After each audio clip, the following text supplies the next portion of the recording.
Hello friends, good business ideas in Telugu YouTube channel స్వాగతం. Friends, మన channel ద్వారా ఎన్నో కొత్త వ్యాపారాలు మీ అందరికీ తెలియజేస్తూ వస్తున్నాను. ఈరోజు కూడా సరికొత్త వ్యాపార సమాచారాన్ని మీ ముందుకు తెచ్చాను. వీడియో చూస్తున్న ఏ పాయింట్లోనైనా నేను చెప్తున్న విధానం మీకు నచ్చినా, ఈ వీడియో ఎదుటి వ్యక్తికి ఉపయోగపడుతుందని అనిపించినా ఖచ్చితంగా వీడియోని లైక్ చేయండి, షేర్ చేయండి.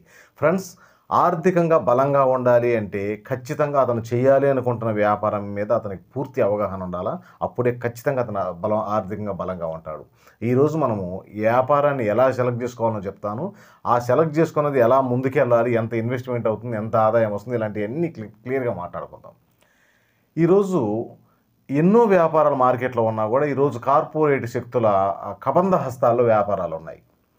మీరు ఏ వ్యాపారాన్ని ప్రారంభించాలన్నా ఈరోజు మాల్స్ చిన్న టౌన్స్ను కూడా వదిలిపెట్టడం లేదు. చిన్న టౌన్స్లో కూడా ఈ సూపర్ మార్కెట్లని, మాల్స్ అని వచ్చేసి ఆ చిన్న వ్యాపారం చేసే వ్యక్తులు కూడా ఈరోజు ఎవరికాడనో పని చేసుకోవాల్సిన కరం వచ్చి పడింది. ఎందుకు వచ్చిందయ్యా అంటే ఈరోజు కార్పొరేట్ శక్తులు వచ్చాయి.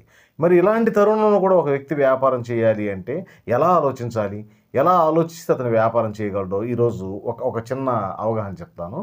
ఈరోజు ప్రతి వస్తువును మార్కెట్లలో అమ్ముతున్నారు.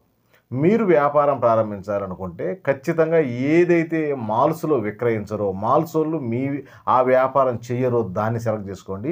అలాంటి మార్కెట్లో చాలా ఉన్నాయి. మాల్స్లో మీరు ఒకసారి ఓపికతో కూర్చొని మాల్స్, పెద్ద మాల్స్, ఈరోజు డీమార్ట్ అయ్యి ఉండొచ్చు, ఇంకో మార్ట్ అయ్యి ఉండొచ్చు, ఇంకో మార్ట్ ఇలాంటి మాల్స్ ఉంటాయి కదా, వీళ్ళు అమ్మని వస్తువులు ఏంటి అంటే వీళ్ళు మాల్స్లో సేల్ చేయని వస్తువులు ఏమున్నాయో చూసి ఆ వ్యాపారాన్ని సెలెక్ట్ చేసుకోండి. ఆ కోవకే చెందింది ఈరోజు కరెంటు సామాన్ల వ్యాపారం. దాని గురించి మనం మాట్లాడే ప్రయత్నం చేద్దాం. ఈరోజు ఒక వ్యక్తి నన్ను ఈ కరెంటు సామాన్ల వ్యాపారము నేను చేస్తే ఎలా ఉంటుంది సార్, మాది ఒక మండల కేంద్రం అని మహబూబ్ నగర్ దగ్గర ఏదో ఒక ఊరు చెప్పాడు. నేను మర్చిపోయాను ఫ్రెండ్స్. మహబూబ్ నగర్ దగ్గర ఒక మండల కేంద్రం అవుతుంది. ఎలా ఉంటుంది అని అడిగాడు. ఫ్రెండ్స్, ఈరోజు ఈ కరెంటు సామాన్ల వ్యాపారం చాలా అద్భుతమైన వ్యాపారం. ఏ కార్పొరేట్ శక్తి మిమ్మల్ని తాకలేదు. ఈరోజు ఎక్కువగా ఈ వ్యాపారాన్ని మార్వాడీస్ చేస్తున్నారు. ఎందుకంటే ఈ మార్వాడీస్కు ఎక్కడైతే ఈ కరెంటు సామాన్లు ఉంటాయో అక్కడి నుంచి కొనుగోలు చేసి వాళ్ళు చేస్తున్నారు. ఈ మార్వాడీస్ వచ్చిన తర్వాత మామూలు వ్యక్తుల వ్యాపారాలు కూడా చేయలేకపోతున్నారు. దీనికి ప్రధాన కారణం ఏంటంటే వాళ్ళకి అవగాహన ఉంది, ఎక్కడ కొనుక్కోవాలన్నది ఐడియా ఉంది, ఎలా అమ్మాలని అవగాహన ఉంది. మనము ఇప్పుడు మనం వాళ్ళే కాదు, మనం కూడా ఈ వ్యాపారం చేయొచ్చు. మనం అందిపుచ్చుకోవాలి అంటే మనం ఒక స్పష్టమైన విధానంతో ముందుకెళ్ళాలి. అప్పుడు మనం అందిపుచ్చుకోగలం. ఈరోజు ఈ కరెంటు సామాన్లకు సంబంధించి మీ మండల కేంద్రంలో ఏ మండల కేంద్రంలోనైనా ప్రారంభించండి. ఈ వ్యాపారము చిన్నగా ప్రారంభమైన మీ వ్యాపారం అతిపెద్ద వ్యాపారంగా తయారవుతుంది. ఈరోజు ఈ వ్యాపారాన్ని ఏ మాల్స్ ఎక్కడ ఎవరు అమ్మలేరు. ఎందుకంటే ఆ మాల్స్కి సంబంధం లేని వ్యాపారం కాబట్టి నేను తెలియజే ప్రయత్నం చేస్తున్నాను. ఈరోజు మీరు గూగుల్లోకి వెళ్ళండి, వెతకండి. కరెంట్ సామాన్లకు సంబంధించిన హోల్సేల్స్, మ్యానుఫ్యాక్చర్స్, తయారీదారులు చాలా అడ్రస్లు ఉంటాయి. వీళ్ళంతా కరెంట్ సామాన్లు విక్రయిస్తుంటారు. మార్కెట్లో ఒకసారి ఈ అడ్రస్లు తీసుకొని మీరు వాళ్ళ దగ్గరికి వెళ్తే ఒక కరెంట్ సామాను ఏదైతే ఒక ఇంటికి అవసరం అవుతుందో, ఒక ఇల్లు తయారయ్యేటప్పుడు దానికి ఏ వైరింగ్స్ అయి ఉండొచ్చు, స్విచ్ బోర్డులు అయి ఉండొచ్చు, ఇంకా ఏదైతే అవసరమవుతుందో ఆ సామాను మొత్తం మీరు మెయింటైన్ చేయొచ్చు. అవన్నీ ఏదైతే మీరు తయారీదారులకు వెళ్తారో వాళ్ళే స్పష్టంగా ఎన్ని రకాలు ఉంటాయి అన్ని రకాలు మీకు చూపిస్తారు. అలాగే ఆ రకాల మొత్తం మీరు కొనుగోలు చేసి మీరుంటున్న మండలం నుంచి ఈ వ్యాపారం చేయొచ్చు. చాలామంది ఏం చేస్తుంటారంటే ఈ వ్యాపారాన్ని ప్రారంభించాలి అనుకుంటారు. కాకపోతే ఎక్కడైనా హోల్సేల్ పాయింట్ ఉన్నదంటే వాళ్ళ దగ్గర టౌన్లో కొంటూ ఉంటారు. అక్కడ మీకు 30-40% అదనంగా మీకు రేటు పడుతుంది. అలా కాకుండా మీరు చిన్న వ్యాపారం స్టార్ట్ చేసినా పర్వాలేదు. మనం చిన్నగా స్టార్ట్ తక్కువ ఒక 5 లక్షల రూపాయలు సరుకు కొంటుంటాము, 4 లక్షల రూపాయలు సరుకు కొంటుంటాం. ఎందుకంటే మనం వ్యాపారం పెడితే అంత సరుకు ఉంటేనే మన దగ్గరికి కస్టమర్ వస్తుంటాడు. ఆ తర్వాత మనం వాటిని పెంచుకునే ప్రయత్నం చేస్తూ ఉంటాము. ఎక్కడైతే మీకు రీజనబుల్ రేట్లకు వస్తున్నాయో, తయారీదారులు ఉండరు లేకపోతే సూపర్ స్టాకిస్టులు ఉండరు, అక్కడి నుంచి కొనుగోలు చేయడం వల్ల ఏంటంటే మనకు చాలా రీజనబుల్ రేట్లకు వస్తాయి. కాబట్టి మనము కస్టమర్కు తక్కువగా ఇవ్వచ్చు, మనకు ఆదాయం కూడా బాగానే ఉంటుంది. ఈ విధంగా ముందుకెళ్ళే ప్రయత్నం చేయండి. ఈ విధంగా చేయకపోతే ఏమవుతుందంటే మనం దగ్గర ఉన్న ఏ వ్యక్తి అన్న హోల్సేల్ అన్న వ్యక్తి కనుకుంటే మనకు అతనే ఒక 30% ఆదాయం వేసుకుంటాడు. మనం తర్వాత ఇంకో 30% వేసుకోనో లేకపోతే 20% వేసుకోనో కస్టమర్లకు అమ్మితే అది ఎక్కువ రేట్ అనిపిస్తుంటుంది.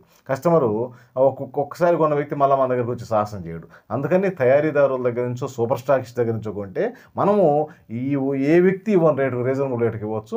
అలాగే మనం ఇచ్చే రేటుకి ఎక్కడ రాదు కాబట్టి కస్టమర్ మన దగ్గరికి రెగ్యులర్గా వస్తూ ఉంటాడు. మీరు ఏ మండల కేంద్రంలో వ్యాపారాన్ని ప్రారంభించండి, అక్కడ ప్రచారాన్ని చేయండి.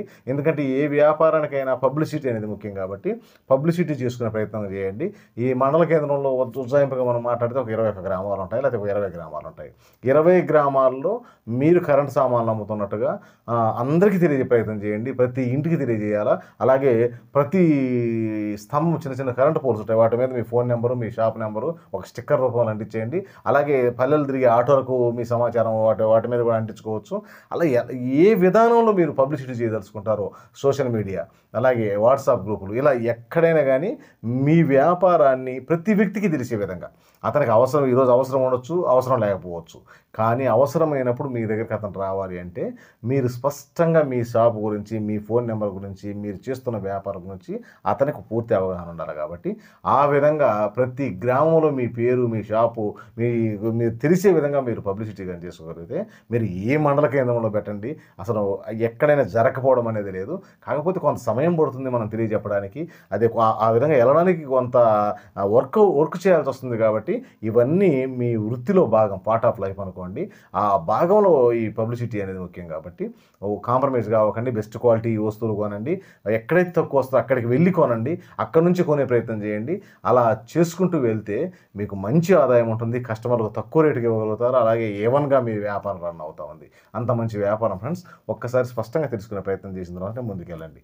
Okay friends, thank you friends.